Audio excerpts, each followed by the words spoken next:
I'm reviewing this book, Trouble in the Tea Gardens by Mitali Perkins. So, first, we will get into the story.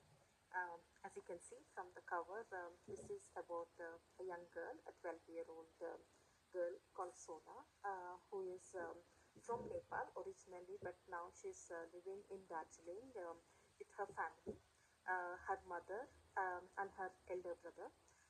Her father, he used to work earlier, but she lost him during the COVID pandemic. So now all the struggle of earning for the family, it is with her mother. Her mother worked as a tea plucker in one of those tea estates.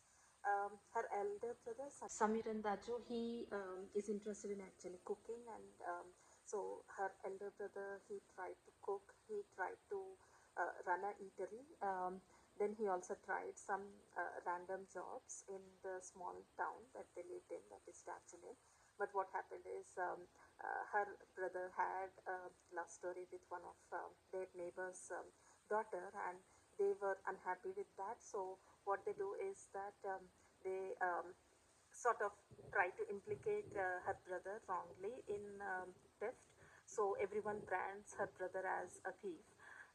So he is not able to get any decent job anywhere in their town.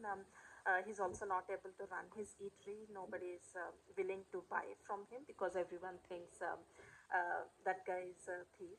So the only source of income for Sona's family is from whatever her mother earns by the tea plucking, and she is looking very weak these days.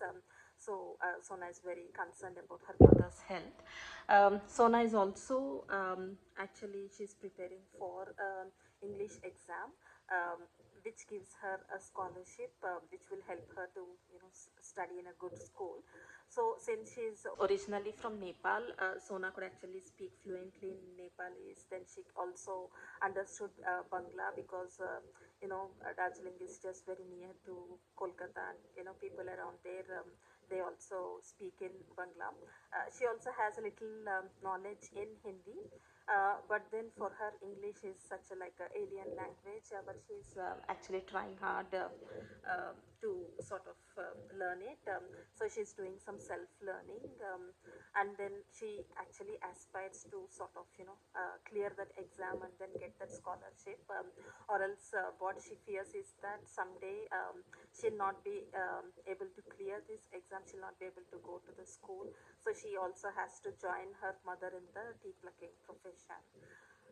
The small house, very tiny house that they stay, that is sort of free accommodation they got from the tea estate owner. So if her mother loses the job for any reason, they'll not even have that house to stay, so they'll have to look for a new accommodation. So Sona is like very much in a pressurized situation. She has to clear the exam, and she has to make sure she gets the scholarship. Okay. Now there is another young girl. She is like a few years older than Sona. Sona is 12 years, whereas this girl Tara, she is 18 years old. She also stays in the same neighborhood. In fact, Tara came very recently to this area. So Tara also unfortunately lost both her parents during the COVID pandemic. So she comes to stay with her uncle, whom she calls, like in the local language, Misho. So her uncle is Banerjee, who is like the person who supervises this complete tea estate, all the running of it. So he's sort of the boss of Sona's mother, and also the person from whom Sona's brother actually loaned some amount. But all the locals, they call this person Banerjee as a gunda, because he's like a very ruthless guy. He's very rude to people, and he's never speaking or behaving properly with all these tea estate workers. He's never paying them properly. But Tara is obviously different from Banerjee. Tara is a very nice girl, but she's not allowed to go anywhere. She's sort of almost in a cage, sort of. That is a very good synonym to what happens later on. Once you study the book, you will know there is actually like, at the beginning of every chapter, there is a nice illustration which sort of tells what is the significance of the story in that particular chapter. Okay, so Tara is always sort of, kept as a captive in her own house where she lives with her uncle.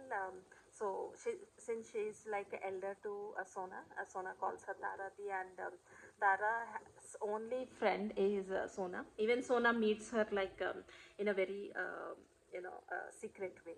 But what happens one day is Tara has a lot of gold, a huge amount of gold that she got from her parents, her ancestral gold, which has been stolen by someone. Okay, that is what Sona hears one day. Sona and a lot of locals also have this problem of very limited supply of water.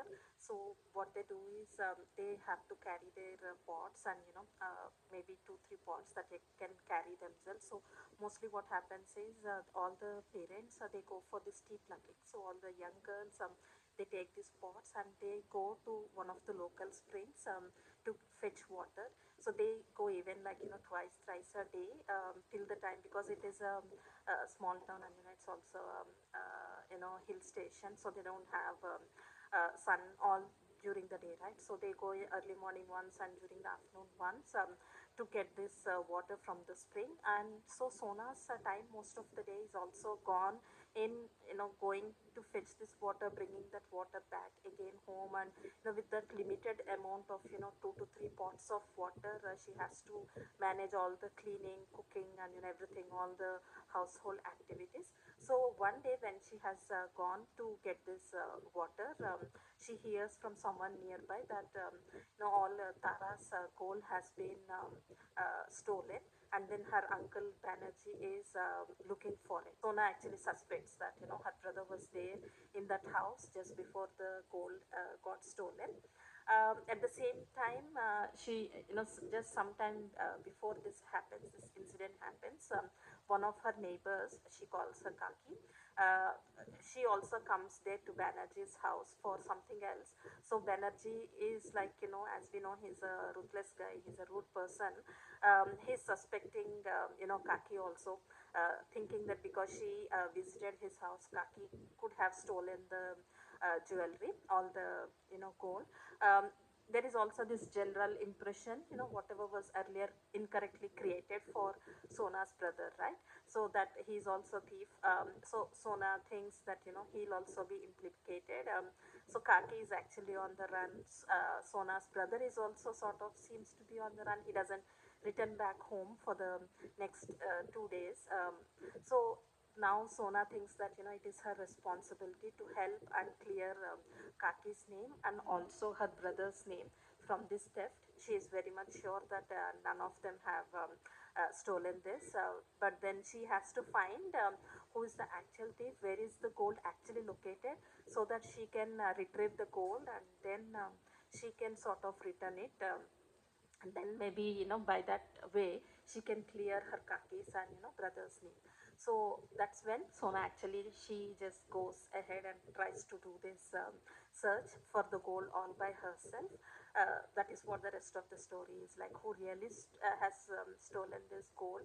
Is it really the Kaki, and that's why she ran away, or is it Sona's brother? Is that the reason why he's not coming back home, or is there someone else who was at Tara's house at that time? Have they picked up the gold? So that is what is this book about. As I told you earlier, there are like some very good illustrations in between, like where they tell like whatever is going to happen further in the story. That sort of gives you a good implication of what really is going to happen further. So there are all these small illustrations at the beginning of every chapter. So now coming to my review, as you can see, it's like a very sweet girl, young girl story, who is like already has a lot of challenges.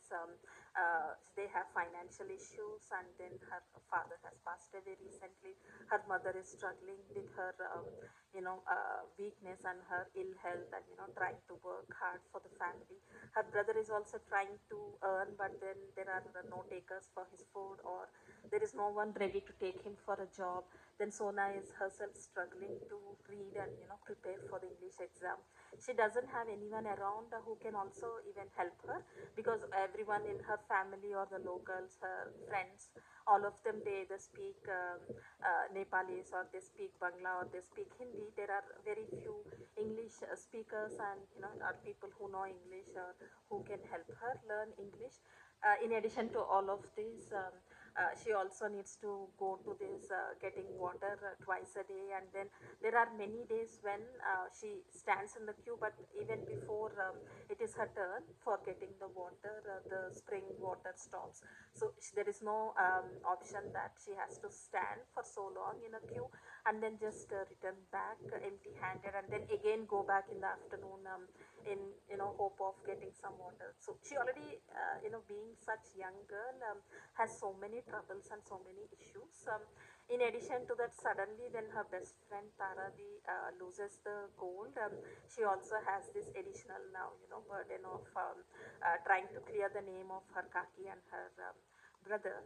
But then what is really interesting and very worthwhile to be noted is that such a young girl, she has such a good presence of mind to actually go in search of the gold, and also think of options, like who all could have visited the house, how could the gold gone out of the house, who could have stolen it, who came first to the house.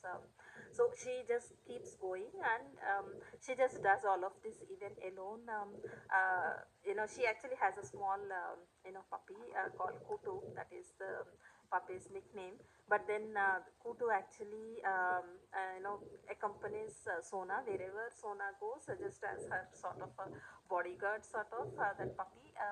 But when Sona goes in search of this gold, like the way she is going here, she never even takes Kutu along with her. She just goes alone. She is very brave in that way, but she also has this, lot of integrity and honesty, that if she finds the gold, what is she going to do? Is she going to give it back to Banerjee? Is she going to give it to her Taradi, or is she going to keep it for herself? Because even one piece of necklace in that whole collection will help her family clear all their loans. But then she has a lot of thought and sensibility for a 12-year-old. Sona just doesn't go about only searching for gold, but she also has a plan on where to go, who may have taken it. So she keeps on finding, like thinking, okay, this person may be the culprit, let me go and search like this. This person may be the second suspect. I'll go and handle it in a different way. She uses a lot of her smartness and wit, and tries to see how she can find where the gold really is. So it's not like just one place or with one person.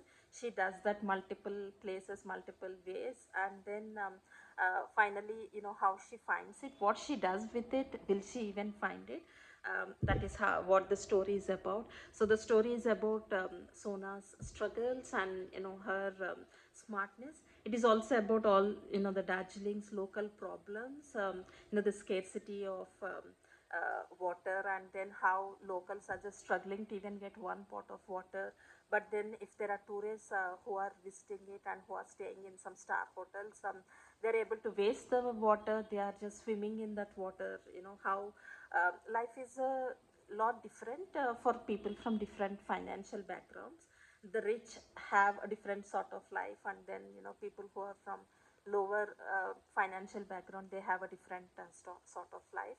And whenever there is any sort of theft that happens, the story also showcases how even if someone is rich and they are greedy, nobody bothers about them. But if someone is poor and they are already from a bad financial background, they immediately become the suspects, and everyone thinks by default they are the thieves. So that is a very good message in the story. The story also discusses about this language barrier that those Sona knows, like so many languages, but then until she learns English, there is no credibility, or there is no option of getting a scholarship, which is again irony of the society. So the story actually looks at all these aspects, and it's a really good read for young readers. I would highly recommend it for young kids. This is a very good middle grade book, which has very interesting story. The kids will keep on guessing who may have taken the goal, what has happened to the goal, where it actually land, and what will happen. Will the person who has will they return it, or will they have already sold it off, or what really happened to so much amount of gold. The story is also like good way for kids to introspect, and for them to learn all these good values. So I would highly recommend this book. It is really a good book. If you have kids, someone this age, if you're looking for some good middle grade book for kids, I definitely do pick this up. It will also give like good understanding of how life is in the hills. How difficult it is for people like urban kids are always struggling with some other issues, but probably kids in this hills and smaller towns, what all they actually struggle with, what all they have to challenges they'll have to face and have to overcome to sort of go forward in their life. So in all ways, I really like this. I also would recommend it for all the kids to pick it up and read it.